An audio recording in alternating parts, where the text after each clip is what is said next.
yang kita anggap dengan disiplin ilmu umum seperti matematika itu pun lahir pada zaman daulah atau dinasti Abbasiyah berkuasa ini. Itulah faktor-faktor yang mengakibatkan Islam mulai turun, sedangkan Barat mulai mendominasi dari segi ilmu, pengetahuan, dan teknologi.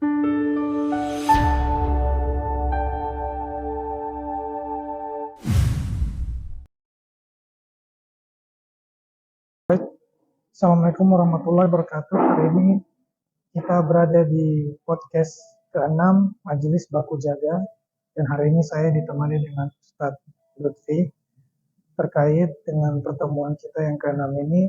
Ini adalah podcast ke-6 kita, dan saya menyadari bahwa kita sudah lama cukup vakum karena kita disibukkan dengan kegiatan offline kita. Saya ingin mengajak teman-teman untuk membahas tentang sejarah era keemasan peradaban Islam dan keruntuhannya. Nah, di sini sebelum itu Ustadz, saya ingin mencoba untuk mengenal dulu ini terkait. Jadi Islam ini kan awalnya kan diketahui bahwa dibawa oleh Nabi Muhammad. Nabi Muhammad ini memperjuangkan Islam hingga beliau wafat dan dilanjutkan oleh sahabat-sahabatnya, yaitu Khulafaur Rasyidin dari Abu Bakar As-Siddiq, Umar bin Khattab, Utsman bin Affan, dan Ali bin Abi Thalib. Kita menyadari bahwa perjuangan mereka sangat luar biasa, dan di akhir kepemimpinan Ali bin Abi Thalib, kita semua tahu bahwa itu langsung kepemimpinan Islam diambil alih oleh Muawiyah bin Abi Sufyan yang mendirikan sebuah dinasti disebut dinasti Umayyah. Dinasti Umayyah ini benar-benar dikuasai cukup lama. Saya tidak tahu saya tidak tahu berapa lama tahunnya, namun yang jelas secara hierarki ini kita melihat bahwa dinasti Umayyah sangat mencolok dengan perluasan wilayah. Namun ada konflik internal sehingga terjadinya kehancuran pada dinasti Umayyah dan diserang dengan dinasti Abbasiyah. Dan yang kita perlu ketahui bahwa ternyata dinasti Abbasiyah ini cukup istimewa karena dinasti Abbasiyah ini merupakan dinasti di mana Islam itu disebut atau Islam itu telah mencapai yang disebut era keemasan. Mungkin di sana itu telah terjadi perkembangan ilmu pengetahuan, seni, dan beragam hal yang semuanya dikaitkan dengan agama. Begitu ya Ustaz. Nah Ustadz izin, terima kasih. Saya ingin bertanya. Di sini saya punya hanya 4 pertanyaan saja. Jadi 4 pertanyaan ini saya ingin menggali terkait yang berhubungan dengan era keemasan ini. Nah pertanyaan saya yang pertama ini adalah apa yang menjadi faktor utama mendorong munculnya era keemasan Islam? Bismillahirrahmanirrahim. Assalamualaikum warahmatullahi wabarakatuh. Waalaikumsalam warahmatullahi wabarakatuh. Alhamdulillah wassalatu wassalamu ala rasulillah wa ala alihi wa ashabihi wa mawala, amma ba'd. Rabbi syrah li sadri wa yassir li amri wa hlul 'uqdatam min lisani yafqahu qawli. Para pemirsa Baku Jaga yang dirahmati Allah Subhanahu wa taala, seperti yang kita ketahui bahwa dalam sejarah Islam itu ada 4 khilafah Islamiyah, di mana yang pertama itu dipimpin langsung oleh Rasulullah SAW sebagai khalifah pertama dalam sejarah khilafiyah atau dalam sejarah khilafah Islam. Lalu dilanjutkan oleh Khulafaur Rasyidin, lalu Bani Umayyah atau dinasti Umayyah atau Daulah Umayyah, lalu dilanjutkan oleh Daulah Abbasiyah, dan terakhir adalah Daulah atau dinasti Utsmaniyah. Pada masa Daulah Abbasiyah ini memang Islam dikenal mencapai masa keemasan atau yang dikenal dengan the Golden Age, karena memang pada zaman Khulafaur Rasyidin itu mereka masih pengetahuan mereka atau ilmu mereka itu masih berlandaskan Al-Quran dan hadis Rasulullah SAW saja. di mana saat itu belum dikenal dengan disiplin-disiplin ilmu, istilah-istilah ilmu atau nama-nama ilmu, masih secara global Al-Quran dan hadis. Jadi zaman Rasulullah itu adalah awal mula syariat, sedangkan Khulafaur Rasyidin ini adalah masa penyempurnaan syariat. Ya, jadi Al-Quran dan hadis saat itu masih belum tercetak secara buku, walaupun sudah dimulai pada zaman Abu Bakar, Umar, dan Utsman pembukuan Al-Quran, tapi masih banyak kekurangan, diantaranya belum ada harokat dan tanda baca, ya, belum ada perbedaan antar huruf, belum ada titik dan harokat, jadi masih banyak kekurangan. Begitupun hadis yang masih belum dibukukan, tercatat masih dalam catatan-catatan yang berserakan atau tidak rapi karena masih dalam bentuk-bentuk lembaran seperti di kulit hewan, di daun-daun kering atau bebatuan, jadi masih tercecer. Barulah pada zaman dinasti Umayyah ini, dinasti Abbasiyah ini, di mana lahirnya para ulama-ulama dan mulainya dikenal istilah-istilah cabang keilmuan atau nama-nama ilmu, bidang ilmu. Nah, Daulah Abbasiyah atau dinasti Abbasiyah ini itu memerintah cukup lama dan dibagi menjadi 2 periode, totalnya kurang lebih hampir 8 abad, di mana periode pertama itu kurang lebih berjalan 5 abad. Oh, lama ya Ustaz? Iya, 5 abad dengan kurang lebih 37 khalifah. Barulah yang periode kedua itu pindah ibu kota yang semulanya ada di Baghdad, pindah ke Mesir karena serangan Mongol.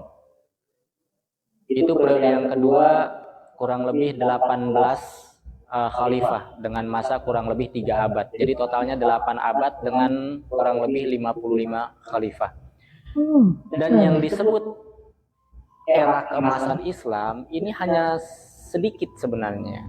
Hanya kurang lebih 10-15% masa dinasti atau Daulah Umayyah, yaitu 100 atau abad pertama saja. Dari tahun 132 Hijriah kurang lebih sampai 232 Hijriah. Nah, dan disinilah dianggap era keemasan karena pada zaman sahabat itu masih berlandaskan hanya Al-Quran dan hadis, ya. Semua berlandaskan apa yang ada di dalam Al-Quran dan apa yang ada atau bersumber dari Rasulullah SAW berupa hadis. Ya, jadi para sahabat itu belum banyak yang beristihad. Andai pun mereka beristihad, istihad para sahabat ini dianggap sumber hukum kalau dalam fikih atau usul fiqh yang disebut qaul sahabi. Nah, barulah disebut ijtihad itu pada masa tabi'in dan tabi'in, yaitu para ulama mazhab. Para ulama mazhab ini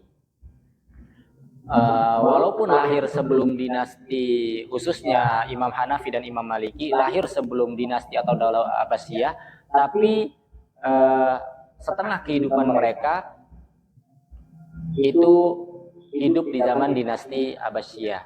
Ya. Jadi para imam mazhab ini dan mereka lah yang disebut dengan mujtahid pertama, mujtahid mustaqil.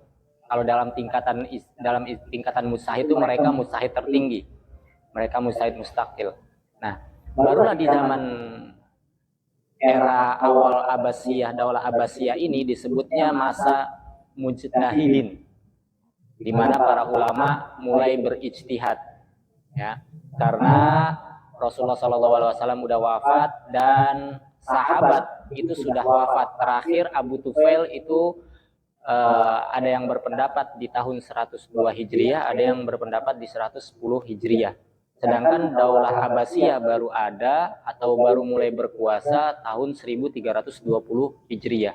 Artinya sudah lewat masa sahabat. Ya. Iya, benar, Ustaz. Dan mulailah muncul para ulama-ulama yang menguasai bidang keilmuan yang sekarang dikenal dengan disiplin ilmu atau nama-nama ilmu, diantaranya ilmu fikih, usul fikih, hadis, tafsir khususnya. Ini 4 utama ilmu Islam, ya, ditambah bahasa Arab atau sastra. Ini ulama-ulama inilah yang mempelopori.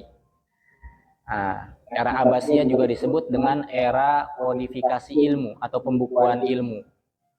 Nah, disinilah sehingga mereka atau zaman mereka disebut zaman keemasan atau perkembangan ilmu pengetahuan yang sangat pesat. Karena mereka lah yang mempelopori atau menciptakan disiplin ilmu ini. Ilmu fikih, usul fikih, hadis, tafsir, semua ulama-ulama terkemuka atau ulama-ulama yang memang dianggap imam saat itu, misalnya ahli tafsir Imam Tabari, Imamul Mufassirin, itu lahir pada zaman abad pertama dinasti Umayyah, dinasti Abbasiyah berdiri atau berjalan.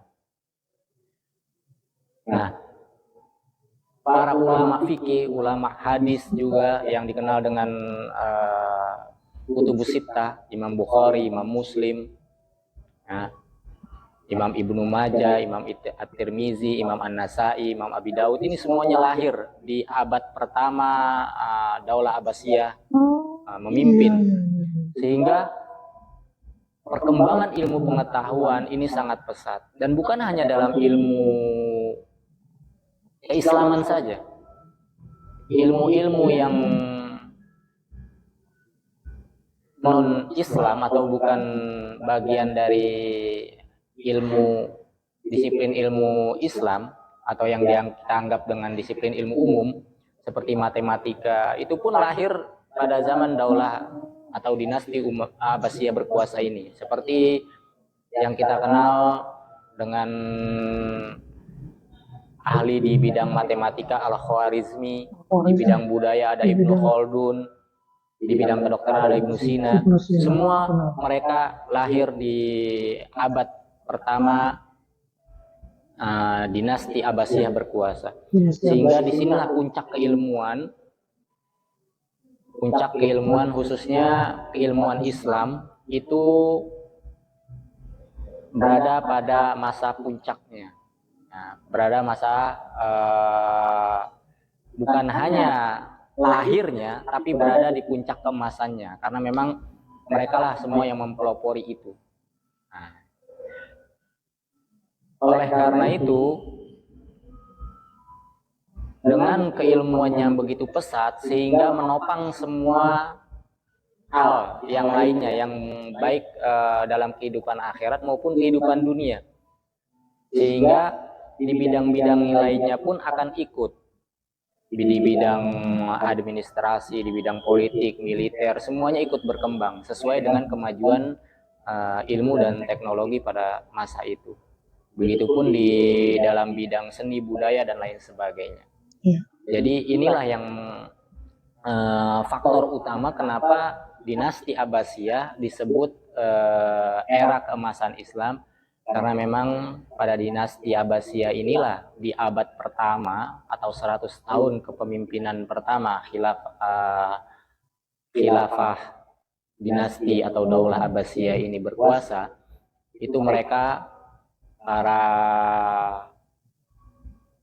ulama-ulama terkemuka itu lahir, dan mereka lah yang mempelopori disiplin ilmu, mereka yang mengenalkan disiplin ilmu, nama-nama ilmu yang kita kenal sekarang dengan istilah ilmu fikih, usul fikih, ilmu hadis, ilmu tafsir, dan lain sebagainya. Dan di zaman Daulah Abbasiyah, di awal-awal pemerintahan Daulah Abbasiyah, di mana puncak kejayaannya itu memang 100 tahun awal atau abad pertama yang dimulai dari khalifah kedua yaitu Abu Ja'far Al-Mansur sampai dengan Al-Wasik Billah, itu 100 tahun pertama Daulah Abbasiyah berkuasa, itu memang mereka mendukung kemajuan keilmuan dengan membuat perpustakaan ilmu yang disebut Baitul Hikmah. Juga mereka menggencarkan penerjemahan buku-buku dari bahasa Sangsekerta, dari bahasa Suryani, dari bahasa Persia, dari bahasa Yunani, semua diterjemahkan ke dalam bahasa Arab. Betul, Ustaz. Betul. Sehingga keilmuan Islam saat itu juga sangat pesat karena didukung oleh ilmu-ilmu umum juga yang diterjemahkan ke dalam bahasa Arab. Di sana juga ada majelis munazarat, ada majelis muzakarah yang didirikan oleh Harun ar-Rasyid. Juga ada pembentukan organisasi ulama, sehingga ulama saat itu diberikan ruang yang cukup baik, diberikan ruang yang cukup luas untuk menyebarkan dan membentuk disiplin ilmu baru ya, dan menyebarkannya kepada umat Islam. Oleh karena itu keilmuan di awal masa kekuasaan Daulah Abbasiyah ini sangat pesat dan maju, sehingga pada awal pemerintahan 100 tahun pertama atau 1 abad pertama berkuasanya dinasti Abbasiyah ini disebut era keemasan Islam. Era di mana ilmu-ilmu pengetahuan mulai dikenal dan disebar luaskan secara masif, ya. Di mana semua disiplin ilmu juga dibukukan, baik fikih, baik hadis. Oleh karena itu ulama-ulama hadis yang lahir pada masa awal Daulah Abbasiyah berkuasa ini, mereka ulama hadis seperti Imam Bukhari, Imam Muslim ini, mereka adalah rawi terakhir yang disebut mukharrij atau mukhrij. Mereka lah yang membukukan hadis. Nah, disebutnya rawi terakhir atau disebutnya mukharrij atau mukhrij. Rawi terakhir inilah yang membukukan hadis dalam kitabnya. Sedangkan rawi pertama adalah sahabat atau keluarga Rasulullah seperti Sayyidah Aisyah, ya, istri Rasulullah SAW. Nah, itu mereka adalah rawi pertama. Sedangkan rawi terakhir ini mayoritas mereka itu yang lahir di masa Daulah Abbasiyah mulai berkuasa, yang kita kenal dengan buku-bukunya dengan Kutubus Sittah. Iya Ustaz, saya menyadari bahwa memang benar ada warisan intelektual yang sangat-sangat membekas sampai di era kita, Ustaz. Saya tidak menyangka bahwa itu sudah ratusan tahun ya Ustaz, ya, ratusan tahun. Dan saya melihat bahwa karangan-karangan ini, nama-nama ini, setiap kita ke toko buku selalu kita lihat Ustaz, seperti ya Imam Bukhari, Imam Muslim, Ibnu Sina. Kita ketika membuka sebuah artikel, nama mereka itu tercantum di sana. Artinya mereka benar-benar berpengaruh. Pengaruh mereka sangat besar. Dan Ustadz, yang membuat saya masih cukup terkejut adalah ilmu ini besar di dinasti Abbasiyah, namun dia hilang karena mungkin ada faktor serangan perang di masa itu, dan kemajuan itu ternyata terjadi di kelompok Barat. Ini membuat, maksudnya kami tuh kayak, kok bisa gitu loh, maksudnya padahal ilmu mentah itu digali dan dibukukan di dinasti Abbasiyah, maksudnya di orang-orang muslim ini, ulama-ulama terkemuka ini. Namun faktornya perang, mungkin bagaimana peninggalan itu mungkin sepintas mungkin ada yang bisa diselamatkan, ada yang tidak, dan ilmu-ilmu ini besar di kelompok Barat, di Eropa khususnya gitu Ustaz. Maksudnya mengapa bisa terjadi hal seperti itu? Ya. kalau kita perhatikan peninggalan-peninggalan ulama Abbasiyah pada dinasti Abbasiyah ini sampai sekarang itu masih menjadi peninggalan yang paling berharga untuk umat Islam, dan masih mayoritas itu masih bisa kita nikmati, ya, baik ilmu fikih, usul fikih, ilmu hadis, Al-Quran, ya. Kalaupun ada sebagian yang memang lebih dikembangkan di Barat, khususnya yang berkaitan dengan ilmu umum, ya, dan teknologi seperti matematika, yang akhirnya yang menguasai algoritma ini memang orang-orang Barat seperti itu. Itu memang karena setelah zaman dinasti Abbasiyah ini umat Islam lebih dikenal dengan periode taklid. Mereka itu hanya ikut saja. Jadi sudah jarang yang mau menciptakan hal baru. Dalam berijtihad juga sudah mulai menurun sekali. Di mana para ulama-ulamanya juga mereka sudah masuk dalam kategori mujtahid tarjih. Nah, karena memang tingkatan ijtihad juga itu yang paling umum itu kan ada mustaqil, lalu ada mutlak ghairu mustaqil, ada yang namanya mustahid tarjih, sama mustakhrij, sama mujtahid tarjih.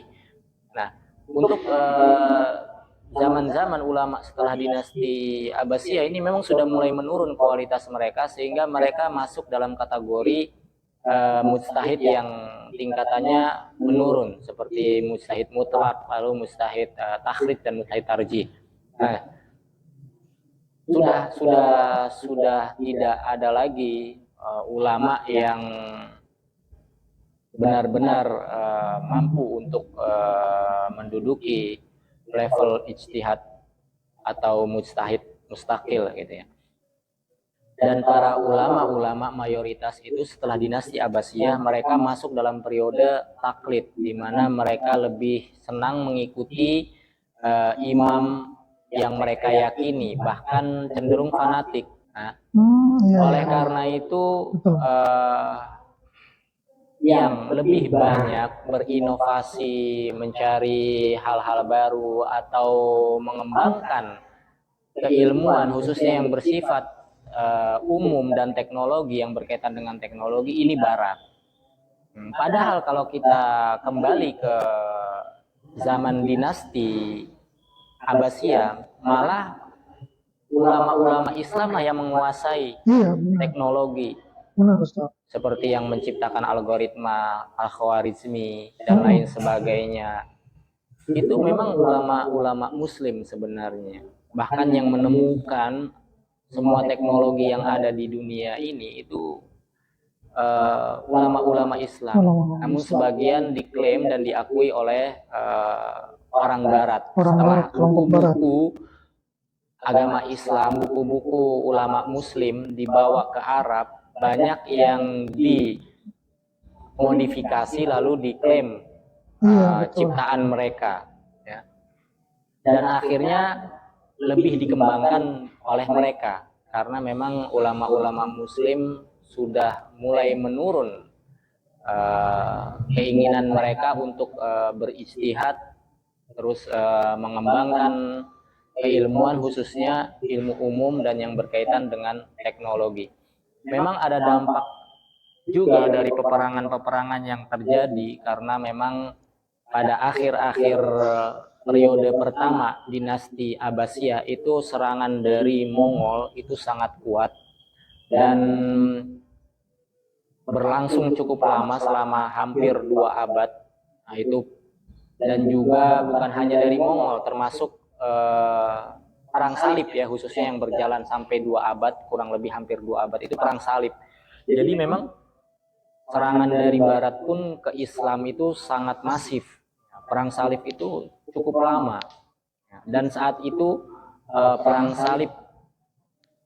salib berjalan itu saat dinasti Abbasiyah ini lagi menurun, sehingga muncullah dinasti-dinasti lain di berbagai negara seperti dinasti Fatimiyah dan dinasti Ayyubiyah serta Mamluk di Mesir yang saat itu berkuasa. Barulah kembali ke Abbasiyah itu setelah dinasti Ayyubiyah dan dinasti Mamluk ini mulai runtuh, ya.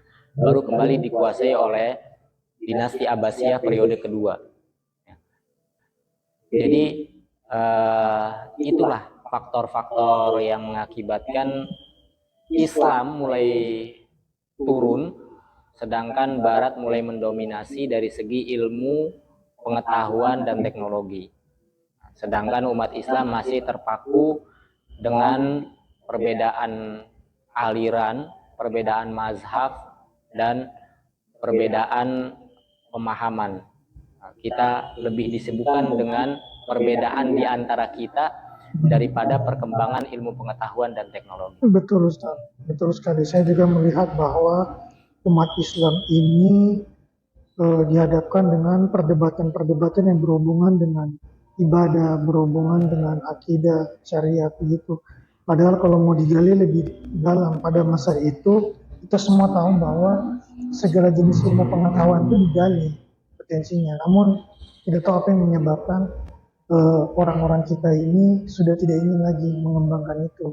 Malah dari kalangan kita sendiri membaca buku-buku mereka dan meyakini bahwa ilmu itu dari mereka. Namun sebenarnya faktanya itu dari orang-orang kita, orang-orang Muslim, khususnya di dinasti Abbasiyah.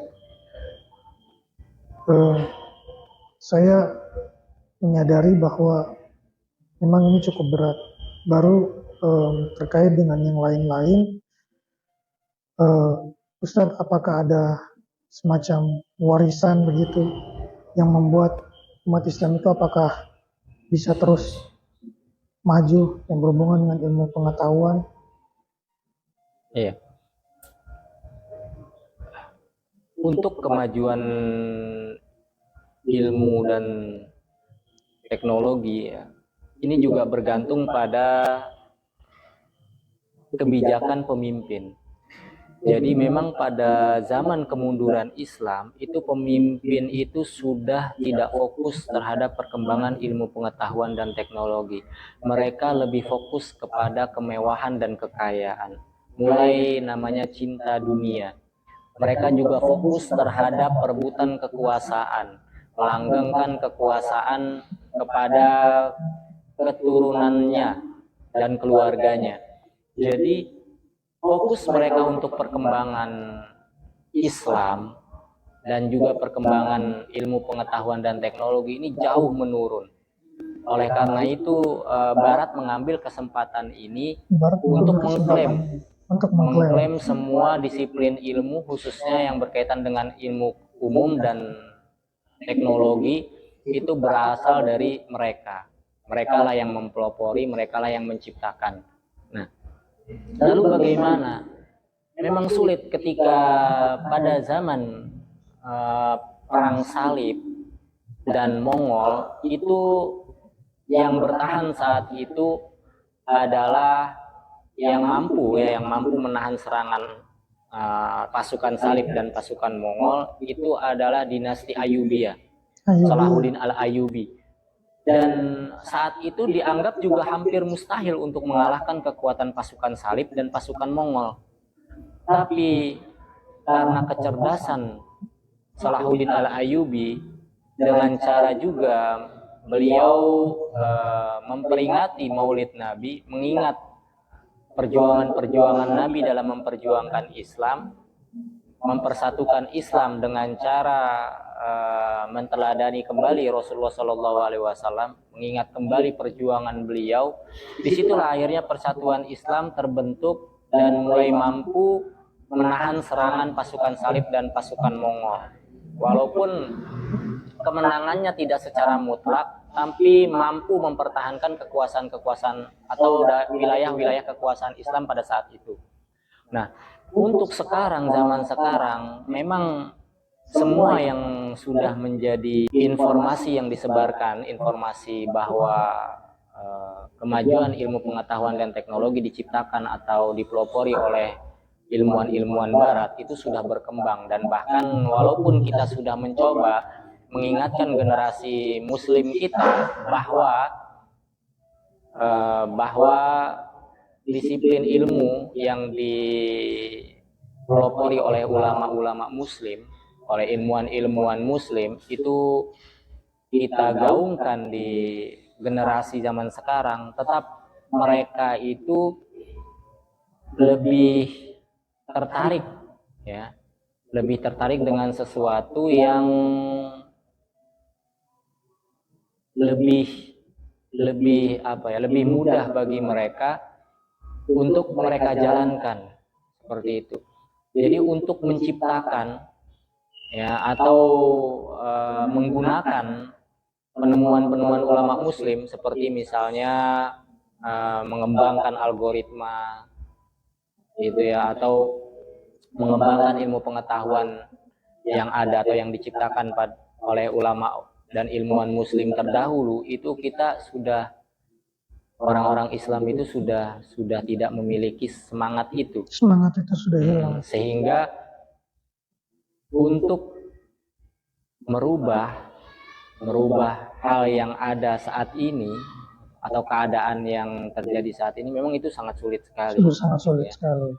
Jadi ya, untuk kembali kita ke zaman keemasan Islam ini memang menunggu periode yang sudah ditakdirkan oleh Allah, yang akan dianggap bahwa, yang diyakini oleh para ulama bahwa masa keemasan Islam akan kembali kurang lebih di tahun 2035 sampai 2045. Di antara tahun ini diyakini oleh para ulama baru akan kembali ke kejayaan Islam, walaupun kita tidak tahu kejayaan ini bersifat apa. Apakah bersifat menguasai global, ataukah bersifat menguasai ekonomi, ataukah bersifat menguasai keagamaan. Misalnya umat Islam akhirnya yang paling mayoritas di seluruh muka bumi, ya, itu kita nggak tahu. Yang pasti diyakini oleh para ulama sekarang bahwa era keemasan Islam akan kembali di sekitar tahun 2035 sampai tahun 2045. Oleh karena itu Indonesia juga menggaungkan itu, bahwa tahun 2045 Indonesia akan menjadi Indonesia emas.